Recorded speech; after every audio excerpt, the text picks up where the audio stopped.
Peace, y'all. So today I want to do a piece that's called, I want to name Research and Readings. It's about a beautiful missing young lady by the name of Felicia Johnson. I want to note that her birthday is 410, and how about she was reported missing 9 days later, around 9 days later. That's so sad. Man suspected of dismembering missing California woman. Google how to be a serial K remains at large. Felicia Johnson, 24, was reported missing in April after her bloody cell phone and purse were discovered near a community park in Houston, Texas. And this article was on June 16th. Police are searching for a man they allege murdered and dismembered a California woman reported missing earlier this year. According to the Houston Police Department, I'm not even going to do that name, y'all. Age 28 is on the run as he faces charges of murder and tampering with evidence in connection with the alleged murder of 24-year-old Felicia Johnson. It was Texas EquiSearch volunteers that found Felicia Johnson's purse in Bear Creek Park, close to where Johnson's family found her cell phone. And although Houston police believe the 24-year-old was murdered, they still have not found her body. Bear Creek Park, it's thick in areas. There's some little roads that go off. There's some little areas that would be simple to pull in and dump something and get out without being seen. Tim Miller says his volunteers stand ready to search again.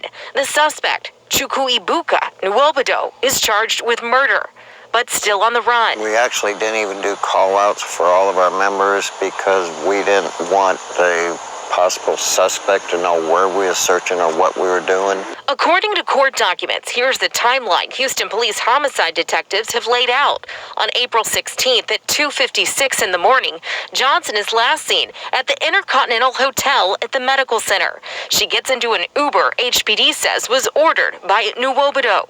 He responded, detectives say, to an ad Johnson placed online. The Uber took Johnson to Nwobodo's old address on Windchase. Then he picks her up and takes her to his apartment on South Richmond, according to police. An hour later, his car is seen on surveillance video leaving the complex. And at 5:12 in the morning, Johnson's phone connects with a cell tower near where her family finds it in Bear Creek Park later that day. The next 2 days, HPD says receipts show Nwobodo took out money, purchased supplies, and his internet searches included things like most forested parts of Houston.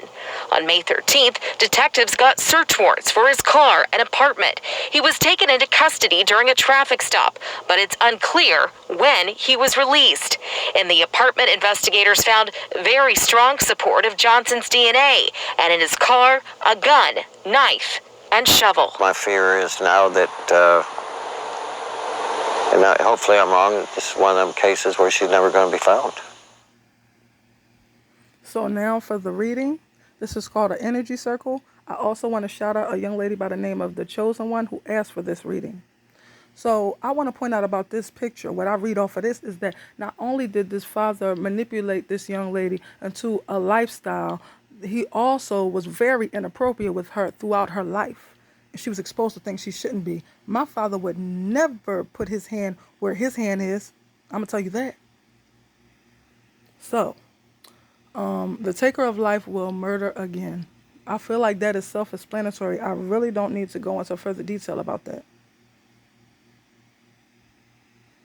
Interviews with the relatives or friends may provide valuable clues.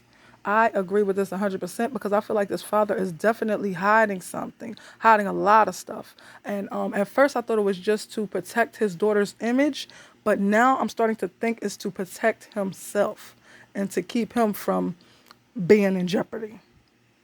Contamination of DNA evidence may influence this case.